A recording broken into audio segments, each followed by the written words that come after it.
열흘 전 강릉에서 일어난 급발진 의심 교통사고의 국과수 조사가 이루어졌지만 사고 원인 규명은 쉽지 않아 보입니다. 운전자 할머니는 현재 교통사고 특례법 위반으로 입건된 상태인데 유족들은 어린아이를 잃은 아픔이 가시기도 전에 무죄를 입증하기 위한 애끓는 시간을 보내고 있습니다. 이하라 기자입니다.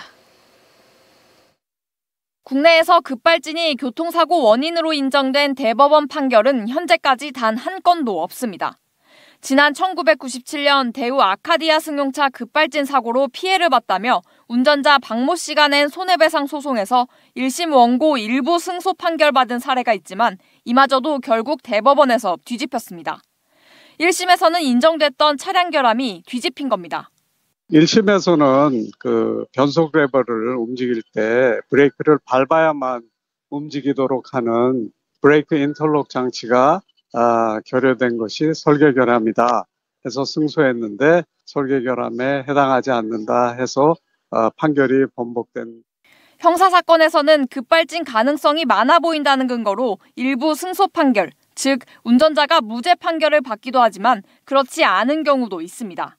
지난 2016년 부산에서 산타페가 급가속돼 일가족 4명이 숨진 사건은 1심 재판이 6년째 진행되다 지난 1월 결국 기각됐습니다. 이달 초 강릉에서 일어난 급발진 의심 사고도 차량 내부의 정확한 운전 기록을 확인하기 어려워 공방이 예상됩니다. 좀 확인을 해보겠습니다. 네.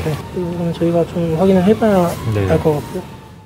사고 차량의 운전자 할머니는 인명피해와 관련해 교통사고 특례법 위반으로 입건됐는데 최악의 경우 책임 소재를 물을 수 있습니다. 저희 어머니가 손자를 태우고 가다가 사고 난 너무나 마음 아프고 괴로운 사고이기 때문에 저희 어머니도 어쨌든 저는 무죄로 입증이 꼭 되고. 최근 6년간 국토부에 접수된 자동차 급발진 피해 신고 건수는 201건. 전문가들은 급발진과 같이 사고 원인 규명이 어려운 경우를 위해 차량에 추가 장치를 부착하는 등 제도 개선이 필요하다고 말합니다. 그다음에 브레이크 밟는 프로티지가 들어가야만이 정확하게 EDR로 자동차 급발진을 분석할 수 있다가 되는데 이거는 메이커에서 빼버렸거든요. 경찰은 이번 사고와 관련해 사고 차량과 동일한 자동차로 주행 재현 실험을 하기로 하는 등 사고 원인 규명에 나서고 있습니다. MBC 뉴스 이하라입니다.